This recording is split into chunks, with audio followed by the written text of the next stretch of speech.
Hello and welcome to Lord Zoom Live.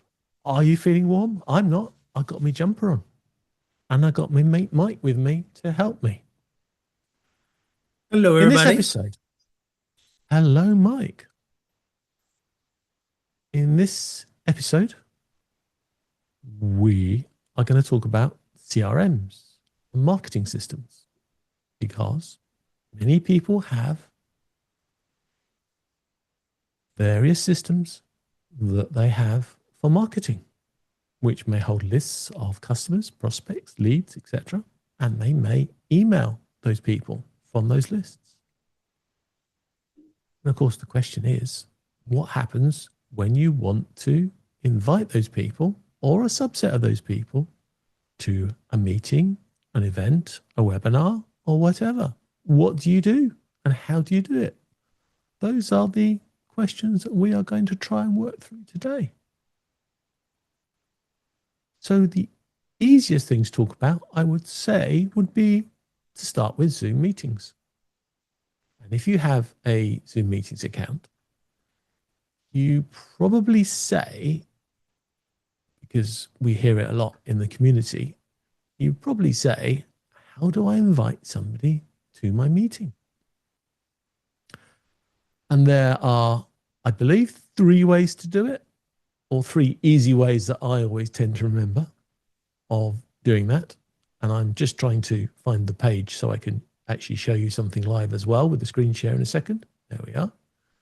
So if I call up for a screen share and I screen share that thing there, and we do posh screen share. No, let's do normal screen share.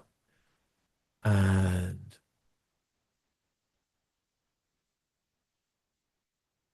I've lost the button that says go. Doesn't fit on my screen. What a disaster. Honestly, it doesn't.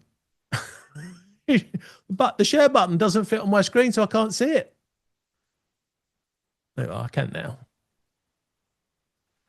So here we are with a screen share, which I will now share with you guys.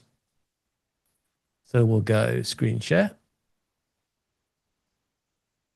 Production studio is lovely, but it does tend to need everybody to be in the right place at the right time before you start building stuff, unless you build it before. It's a bit annoying, really. No, it's more than a bit annoying. It's really annoying. But anyhow, we will get there just like that. So here we have a screen share of me creating a meeting. And if I schedule a meeting, you can see that I have a box here for invitees. So we can invite people to the meeting by putting in their email addresses.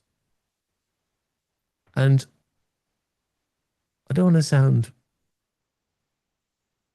sound controversial or whatever, but so many people just miss that that's there. And what they do is they create the meeting and then they send out a registration link so people will register. You can invite people into the meeting as you go. And if they're in your list, they should appear straight away. So meetings is tricky, but it is possible. However, most people, when they are adding people to a meeting, is probably because they're doing some sort of marketing event. And they're doing some sort of marketing event, they've probably got some sort of sales process, whether it is a sale or just to get them to the meeting. It is a sales process, and they will have inquiry forms and sign-up forms. You can connect those to Zoom. Now you can do them automatically because most of the calendar programs can integrate Zoom. So you can create a Zoom schedule, because there's scheduling in Zoom, to create an appointment, which will then put the person as a link in the meeting. If you've got Calendly, which is probably the one that most people know, Calendly can take the people that you book in a Calendly invite and put them into a meeting. And if you have some other product, you can use integration software. In other words, software that will take data from one program and put it into another, like Zapier. And you can use that to create the list in one app, and then Zapier will put the details into the meeting for you. So all these ways can be done to bring people into a meeting. And you can also bring people into webinars. Although webinars is a lot easier because you can actually import people into your webinar. So if we schedule a webinar, we can set a date and time. I'll just set a date time off in the future. And then I can schedule that. And then once it's scheduled, I then have a chance to play around my invitation. There's my link for people if I want to join. I want them to join by hand, so to speak, so I can give the link. But I can also import a CSV file. So I can take a list of people and I can put them into my webinar automatically. And if you do that on webinar or meeting, they are going to be seen as registrants, even though you imported them. And they will then get whatever invite or follow-up emails that you have for those people. You can also import your speakers as well. So it's all really nice and easy. And from the questions I heard from Mike before we started this, I don't think Mike's done this. And that's great because I can say, Mike, does this sound easy to do? So far, so good. Excellent. It's really that easy. There is not much more to say apart from the fact that you can do both registrations and importing people. You don't have to use a particular method for a particular webinar or meeting. You can add or take people away using either process, and you can use both processes at once. So if you have an event, maybe you're doing an event on the Saturday and you take a list of all your suitable people in your CRM or your marketing database, whatever it is, and you import those people so that they can turn up to the event. And then you can put out a page promoting the event to other people on whichever favorite social media you have. And then you can include a sign-up form, and that sign-up form can then add those extra people who want to join the event. You can even use products like Eventbrite and Meetup, which again can talk to Zoom, and you can do the event there. And again, Eventbrite and Zoom can send the names of registrants into Zoom for you automatically. So they're just added to the list of people. And of course, where this becomes really useful is when you're running regular events, trying to generate leads, because you don't want to keep cutting and pasting people out of one place to another. It's time consuming, it's distracting, and it's easy to miss somebody. You can build up a flow of information from one app to the other, and off it goes, generates the people, and then all you need to do is do the event. And at the end of the event, yes, you've guessed it, there is the ability to download the lists of people who've attended, and you can put that back into your CRM. Most CRMs, if you give it a list of people and the people are already in the CRM, it will just recognize that the email address is already there and it won't duplicate it. So you can add more people to your CRM as you go. That is part one of integrating from the beginning and out at the end of connecting with Zoom. So congratulations, you've survived to part one, and Mike is still happy and is not confused. And that is a good sign for me, but hopefully everybody else is up to speed on this already. Would you like to know more? Well, you might. There are an increasing number of reports in Zoom now, which are about the experience of the people in your meeting or your webinar. The most obvious one to me is the meeting report, which tells you not only who turned up to the meeting, but how long they stayed. That data you can pull into your CRM, your marketing system, and maybe you import how long they are, or maybe you have another way of classifying how long they stayed so that you can target a different follow-up email to the people who stayed like the entire hour as opposed to people that only stayed for 15 minutes. And again, if you have the right technology and the right bits of software together, you can take that data automatically from the webinar into your CRM software. Now, if you are using two of the most popular apps that I see being used in Zoom, being HubSpot and Salesforce, HubSpot usually by the business community and Salesforce more often by the corporate community, although there are occasions when both will use or be available to either group. It's just that that's the trend. It's not that that has to be.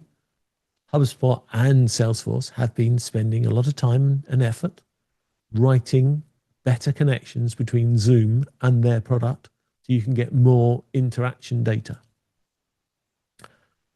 HubSpot would be really impressed with Mike because he's been using some emojis floating up across his screen. Now, I know that there are some people who are monitoring that on HubSpot and they are getting the interaction because the interaction reports mean that those people that are interacting should, on a probability, should be more engaged with the meeting, should be more interested in whatever the offering was. And of course, there's our other friend, surveys, polls. If you run a survey or a poll, I really shouldn't tell you this because I should run it on you myself. But if you do a survey or a poll, you can ask people questions during the webinar or the meeting. You can then use that information to know more about them.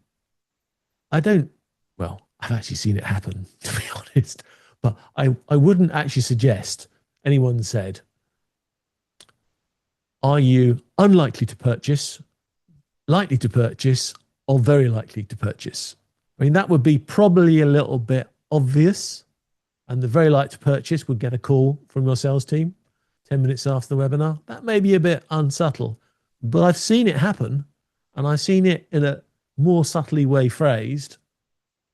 But if you ask the right poll questions, you can get people to answer questions about what they think about your product, what they think about your webinar, which particular version they're more interested in, what time scale are they more interested to purchase.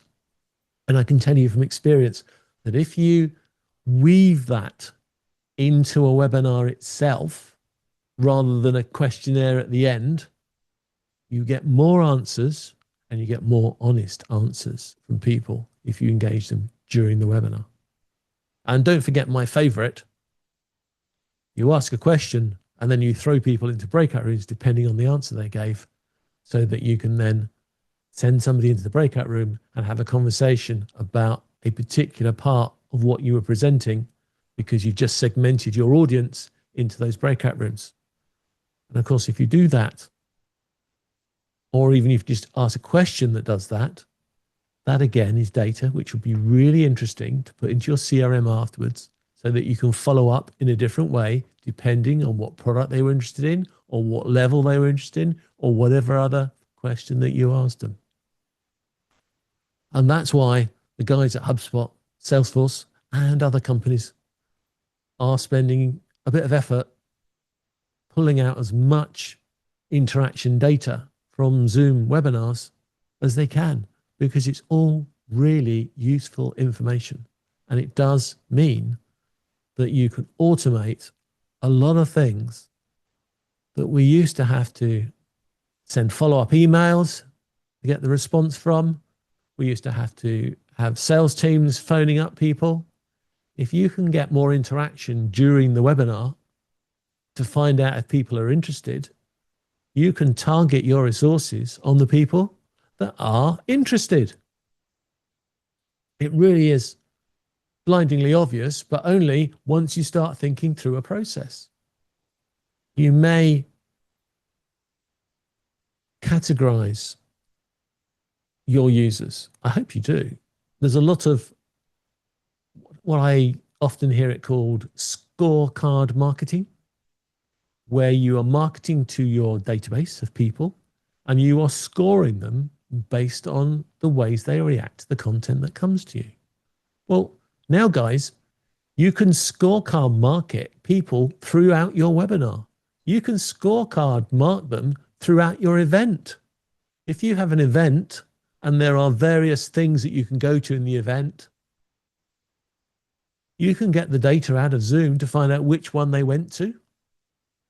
And if they went there more than 5 minutes, in other words, they didn't just turn up, have a look around, and then leave that particular meeting or webinar, and they actually stayed for a reasonably good amount of time, you know that they are interested in that product, and then you can target them with an invite to take it further or more information. You know where they are. It's just like if you had a physical store and we found that Mike spent all his time hanging around the coffee makers, we could reasonably assume that Mike might be thirsty or he might be interested in a new coffee maker. We now have the virtual equivalent to that within Zoom.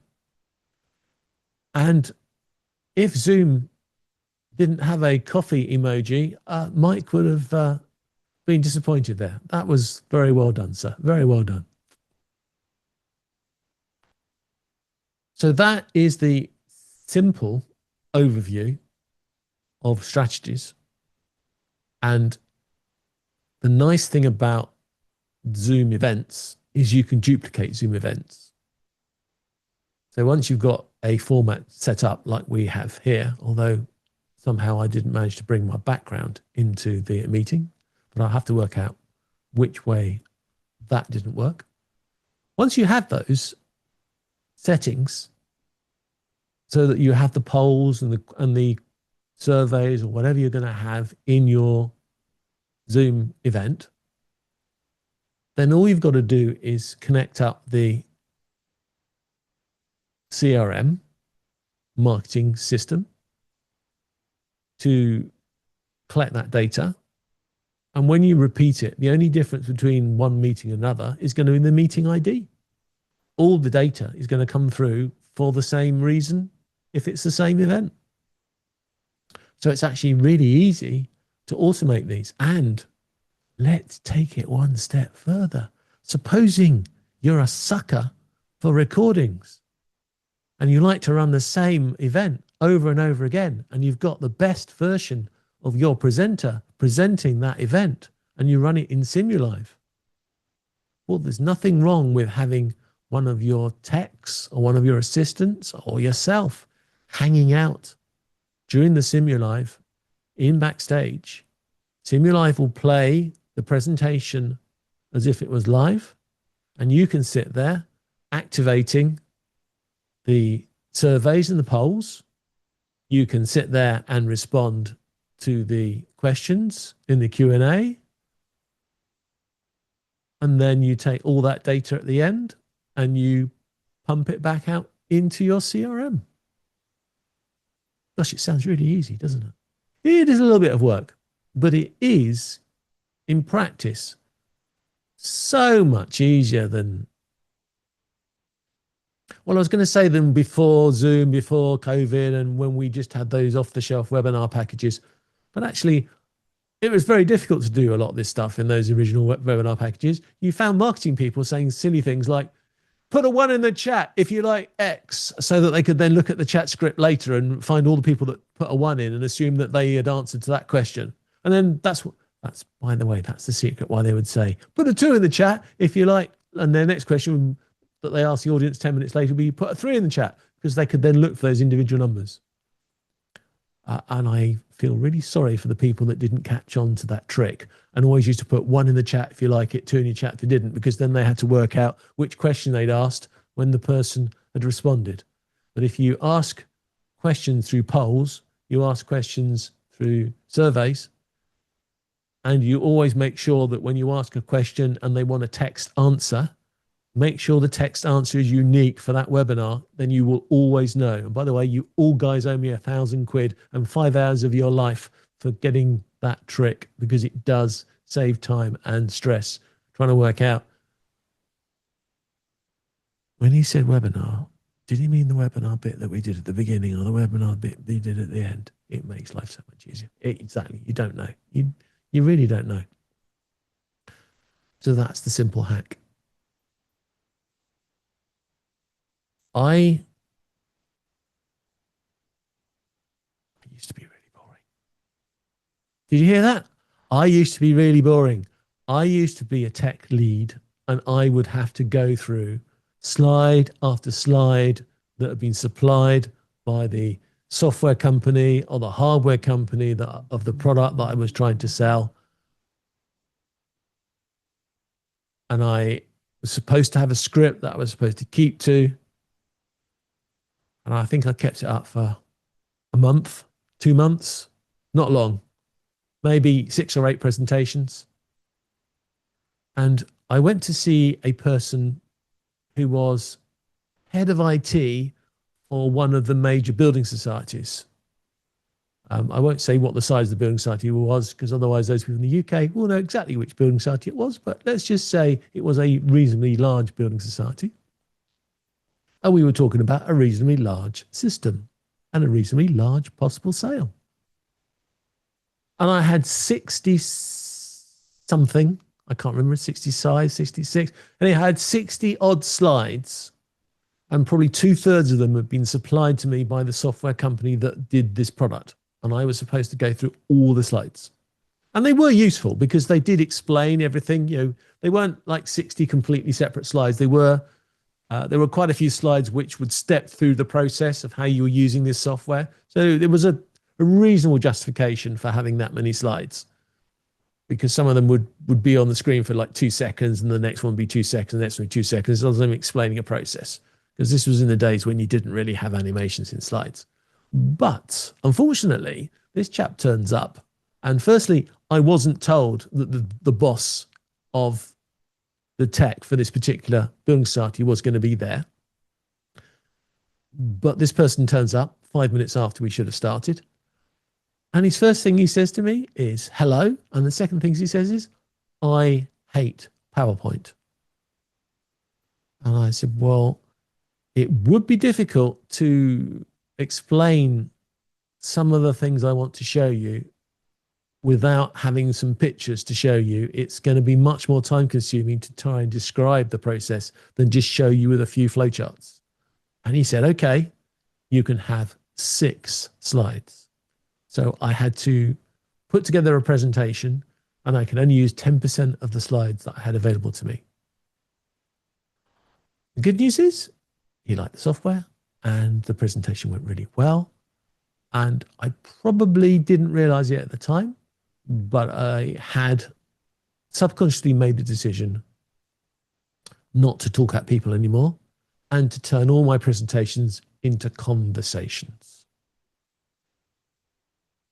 And I'm conversing with you now, even though I'm not getting much feedback from you, because the majority of people are going to watch this as a recording. But here's the thing. Even if you don't respond to me, mentally, in your brain, and if you're watching Mike, you can see it's happening to him without him being able to stop it. Mentally, if I have a conversation with you in the way I deliver my content, Your brain is replying to me, even if your mouth doesn't have a chance to say anything. And that's why a lot of people get things put in chat, because it starts an interaction. And that also makes sure that you carry on listening to me and you don't go off and do something else. But here's the thing that I really want to get to, and that is, if you add more positive affirmations, in other words, getting the customer to explain that they have a problem because they answer a poll, to admitting they have a problem because they've answered another poll, to admit how much it's costing them as a business because they just answered another poll question, you've just got them to accept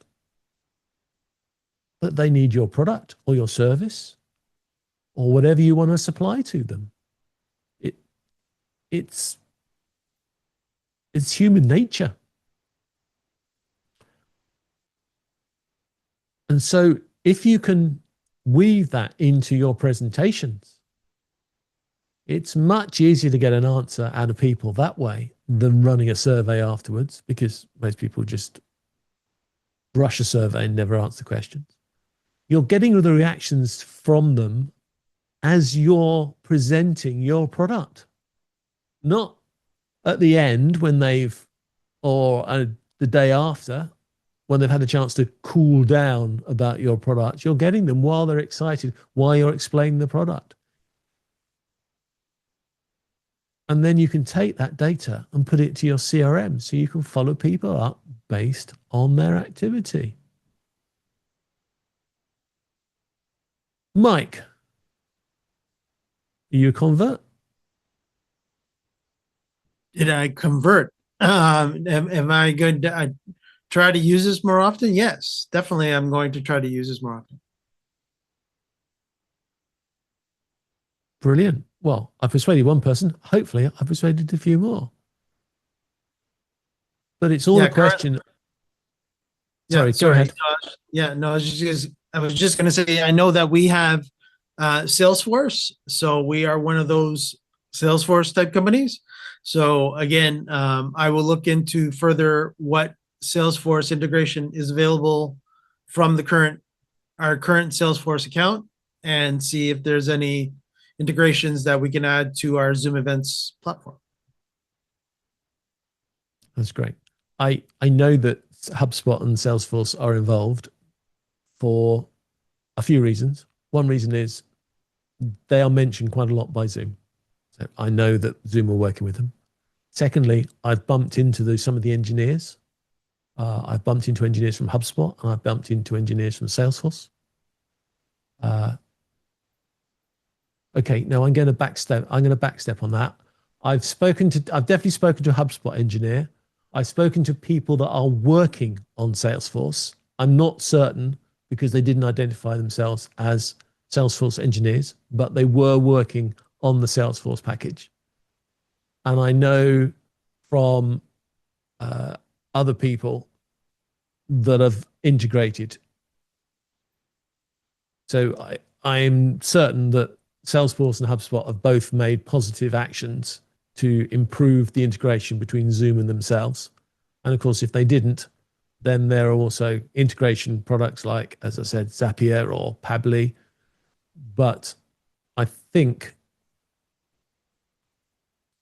I can probably make an educated guess that the integration that HubSpot and Salesforce are doing. And by the way, if there is a HubSpot or Salesforce product manager out there who wants to come on one of these shows, love to see you.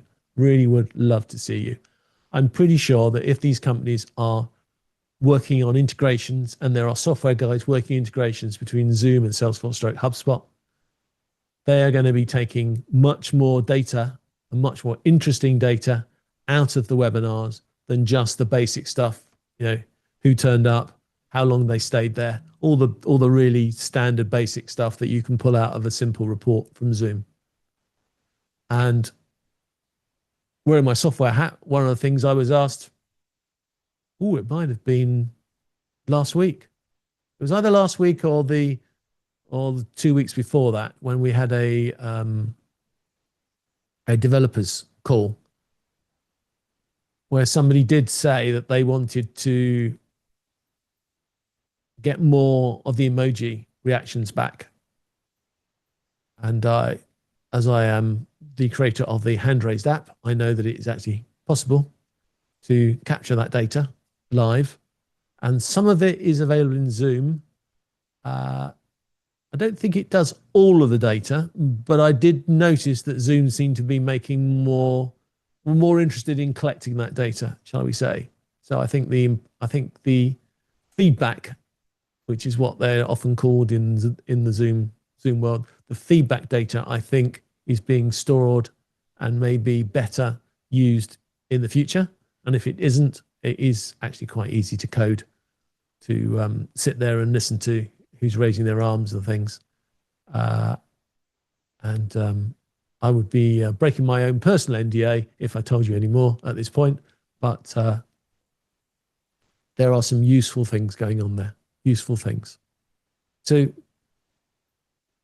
you've got two parts to this. You've got a conversation with your marketing and sales guys to say, what data do you have in our CRM, our marketing platform, and how can we use that to segment people who want to go to events, which is probably a conversation that you've probably had. But the other conversation you want to have is, what interesting things can we ask clients, customers, potential clients or customers during our webinar, which we can then get them to react to in some way, whether it be polls or chat or whatever you want to do. And then we take those responses and put them back into our marketing database so that we now have more interesting information about those people and about what they might or might not be interested in. If you want to take it to the next level,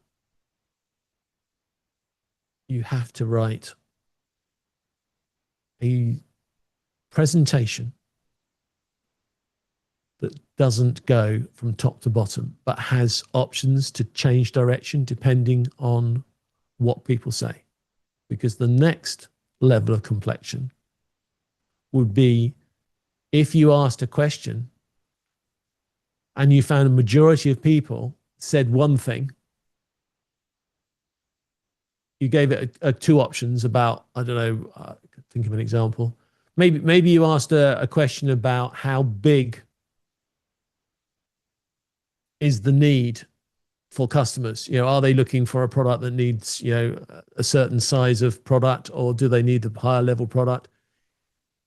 You may ask that question, and if you find the majority of people are looking for a particular product that you are of a family of products that you are talking about, you may want to change your actual presentation in the webinar to give more information about that particular part of your business, because more people are there wanting to know about that part of your business.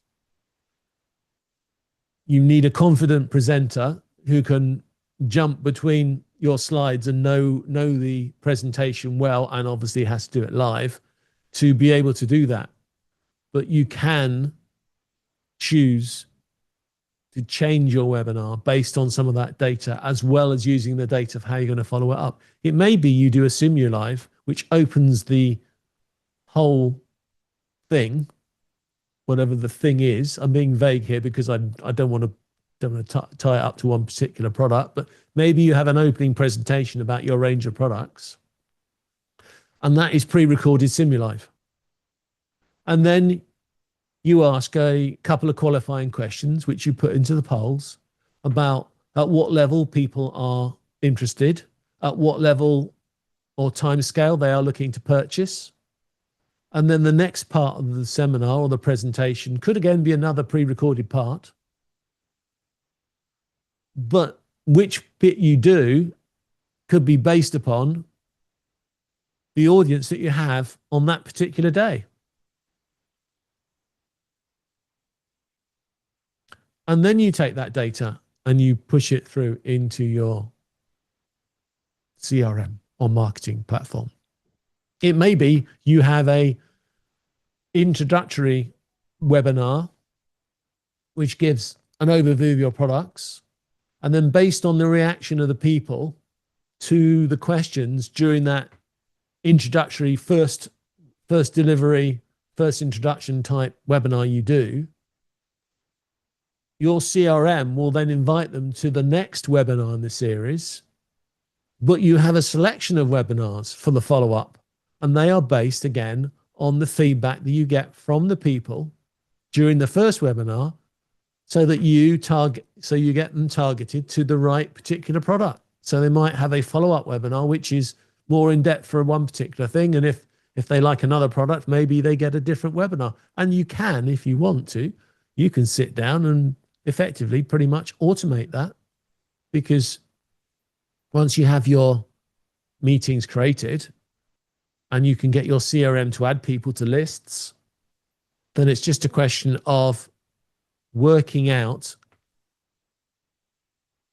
your flow of people from one place to another, and depending on which answer they give and whatever category or whatever keyword or tag you put into their database, and then they all get filtered out to the follow-up webinars.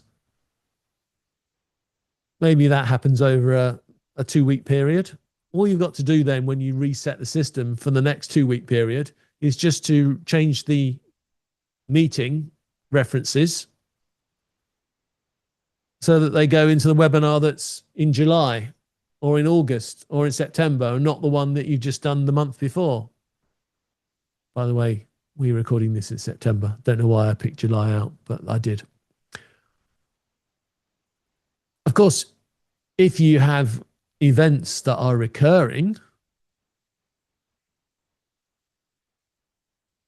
then you've got to be careful, because you can get people dropped into the wrong date.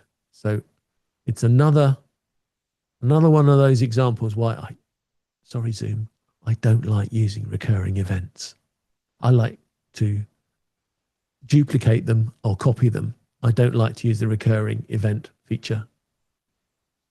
Unless I'm having somebody turning up to an event every week and it's the same people turning up to the same event. But I don't like having recurring events when one group are going to be on the first week and then a different group the second week, because I find it gets complicated and confusing, and you can, maybe it's just me, but I can very easily put people into the wrong event and book them in for the event that was last week instead of the event that's the next week. So keep a lookout for that. But that is the ease, if there is an ease, of setting it up. And again, as I said, it's something that takes some setting up. But once you've set it up, you can repeat it quite easily, and it gets easier as you go. And that's it, really.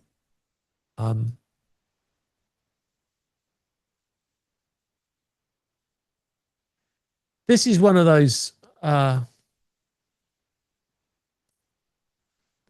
presentations where I think I've only talked for 5 minutes, but I bet I've talked for nearly an hour, haven't I? Yes, you've actually gone almost 45 minutes. And there's probably a lot more where we can go. Yeah, if we went into examples and whatever, we could go on for hours. But let's just say, because I blathered on for 45 minutes, that doesn't mean it's complicated. It is actually really easy. And at the simplest level, you just take a list out of your CRM, you put a list into Zoom, and then when Zoom finishes, you take a list out of Zoom and you put that back into your CRM. At its simplest level, that is what you do. What, of course, happens once you do that is you then start getting clever, because then you start to see, oh, well, I've just got the list of attendees, but what happens if I import the list and I include the time that they were connected to the meeting? And I've used that many times to say, I will make a score, or I will make a tag for the people that only stayed 5 minutes, and then I'll have a different tag for the people that stayed up to half an hour, and then I'll have another tag for the people that stayed up to 45 minutes. And I have another tag for people that stayed the whole time. And then I can use that to choose what follow-up email I have, depending on how long they stayed. Or I might ask them how soon they would be implementing this. You know, are you just looking? Do you have implementation dates? Do you expect to try and implement this in the next 3 months? And then I can pull a tag through from that answer. And I can give the highest priority ones to the sales team to go and give a call to. And I can give the medium ones to the marketing team to do a follow-up email to encourage those people to be more interested in the product. And it's really as easy as that. I know companies who even today use face-to-face meetings. Now, I don't like face-to-face meetings because they just seem a lot of faff to me. And being a bit of an ADHD guy, I don't really like talking to complete strangers in a sales room. I'm quite happy to talk to you online. That's fine. But if I don't like where the conversation goes or I get a bit embarrassed, I can just... And Mike doesn't know if I've actually frozen or if I'm just faking it again. But however, when you ask those questions of people face to face, it's harder to get them to give you real answers because they don't want to, they don't want to embarrass you. And you've just done a presentation to them. So they want to give you the right answer because they think they're being nice. But they might give you the wrong answer on purpose to be nice to you. But the wrong answer is no good to you because you want to flog them something. And if they give you the wrong answer, how do you know what to sell them?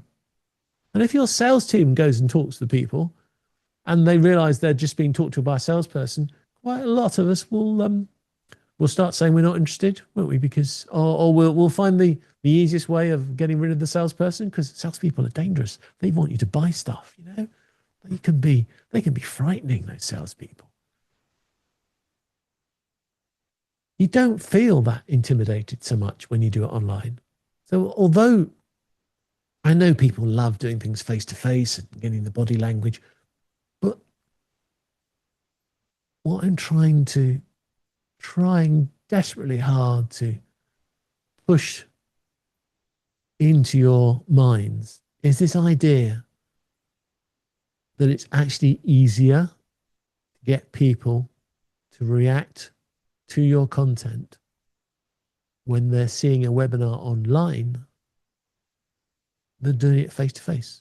Now, I know you can deliver to an audience of 100, 150 people and you will get facial reactions, you get smiles, but are you going to put a camera in the roof to video all the people and then have your staff sit there and watch every time somebody smiles to get a score for every single person in that room? Because that's the level of work you'd have to do to get the same statistics that you get automatically out of Zoom by just saying, if you think that's a good idea, give us a thumbs up, guys. Would you love to do that? Give us a heart. And there you are. Mike complies immediately. And that would now be data in this webinar, which we could score and we could say at 58 minutes, 2 minutes to the hour, how many people did a thumbs up or a heart? And then we know that they were answering that particular question. So I don't apologize for being a Toastmaster because these are the sort of rhetorical tricks I used to use in a group of 10, 15, 20, maybe 30 people in a Toastmasters meeting.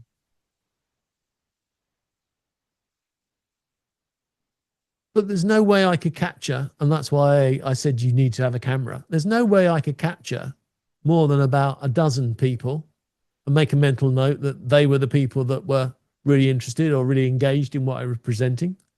And then usually I remember where they sat, then I had to work out who it was who was sitting there because I haven't got their names. Well, in the world of Zoom, you get their names, you get what the reaction was, you even get the time that they actually did the reaction. So, don't you think you should be asking rhetorical questions?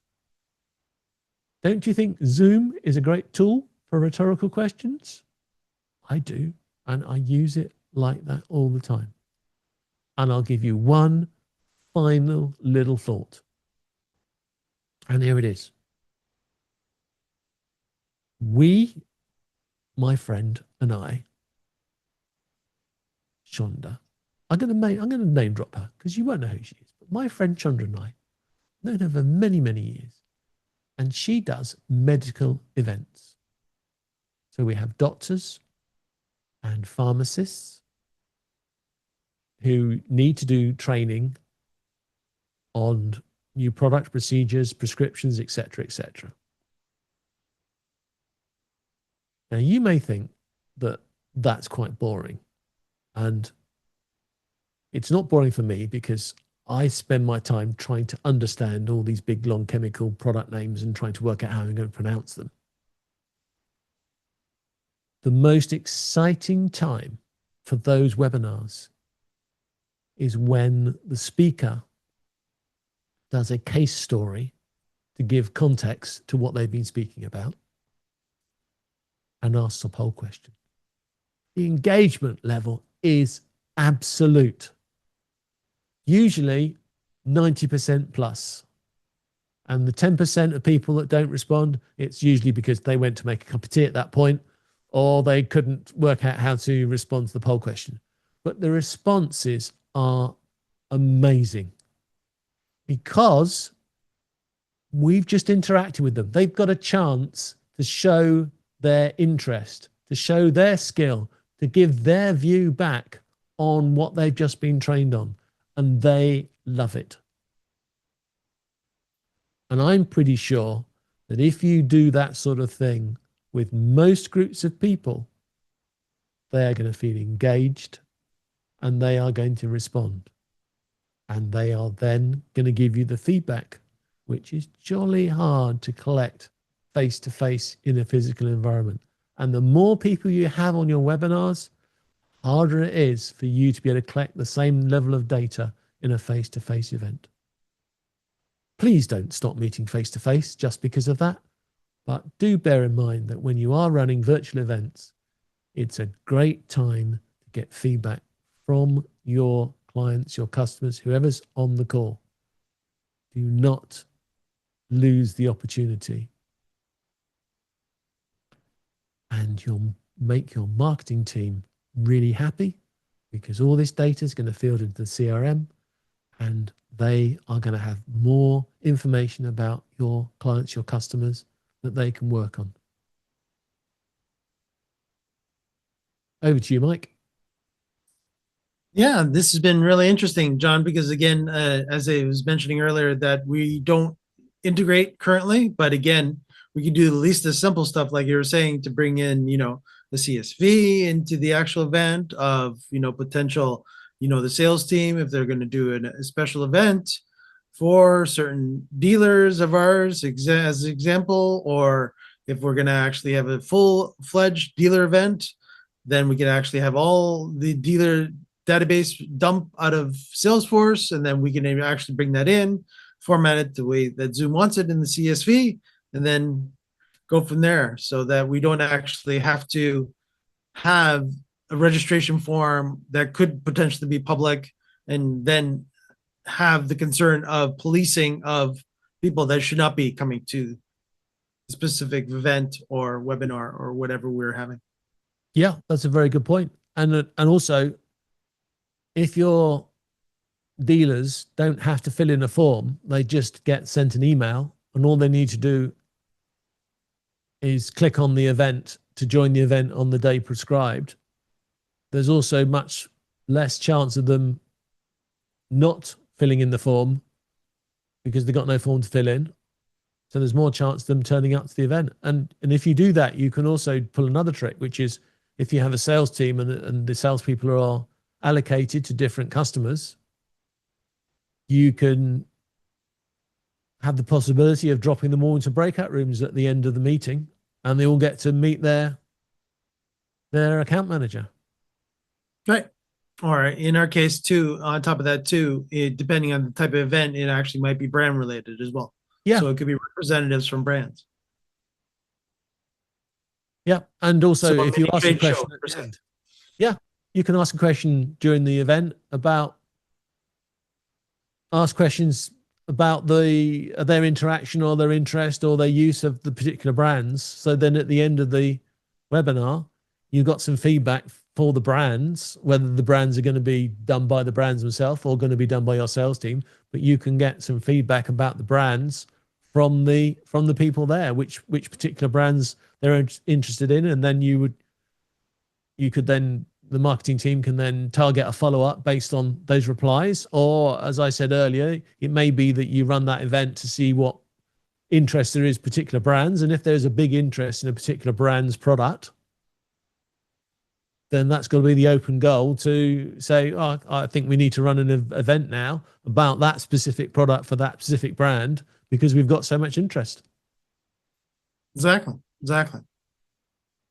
So there's a lot of possibilities of getting data from Zoom of how long, as you were saying, how long the person came. So in this case, how long the dealer stayed, et cetera, et cetera, et cetera, and dig through the actual Zoom reports and being able to CSV that out of the actual system should there not be that functionality either in our Salesforce account or in Zoom's account to be able to bring some of that data into Salesforce so the sales team and all of us in our C-suite will actually know, how successful the event was, what feedback we're getting from the dealers, et cetera, et cetera. The salespeople can reach out going, what made you, if we're really concerned about them leaving so early, did they have problems connecting, et cetera, et cetera. Exactly. And if you look at the poll data reports, it's a bit weird format. It's to look pretty, I think is my polite way, because the poll data reports tend to have the question at the top and then they have a list of all the people and the answers. But once you've seen this format and you can edit it, you can easily import the results of your polls into your CRM. Again, it will tie into the email address that they joined the meeting in and they came in. So you can tie that back to your CRM and you can load that data in, the answers they gave to questions, you can load that data in, or depending on, and I don't know the details of exactly how Salesforce imports, but I know that I've seen it done in Zapier. You can either import the value of the answer or you can do some logic.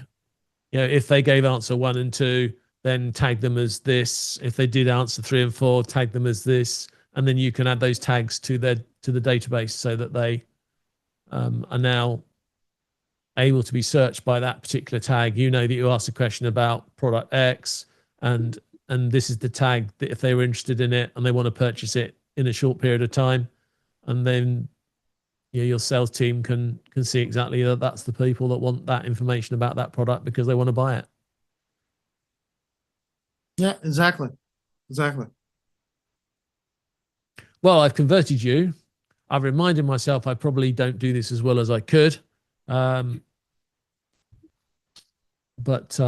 more importantly, dear listener, dear viewer, wherever you are on Zoom or on YouTube, I hope I have inspired you to think more about how you add content to your webinar to make your understanding of your webinar visitors or attendees, if you want to call them that, more useful, more interesting, because you've asked questions and got data back to help you further your system. And yes, I am surprised how often Zoom don't even use this on us. In fact, they don't even run that many closing surveys. And that's usually about the quality of the product. So even Zoom is not exploiting this to its extent yet. But I hope you will. So for tonight, this afternoon, this morning, whenever you're watching or listening to this, thank you very much for your time. I apologize for taking so long to say the same thing 50 times, but I really believe in this stuff. I honestly believe that if you use these tools, you can get so much more data and convert people so much more easily than if you just drone on with a standard webinar and then follow up with a standard email, because you'll be better informed and you'll be able to strike when the iron is hot, as my mum would say, and you can get access to more information from the customers without it being a bullying or obtrusive action. So for this one, I wish you well, and I look forward to seeing the polls that you run. And I now have the frustration of closing the event, because it always takes 2 clicks to say, are you sure?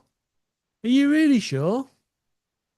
I'm really sure that I want to close this event. I'm still sure I want to close this event. Bye-bye. Have a good week, everyone.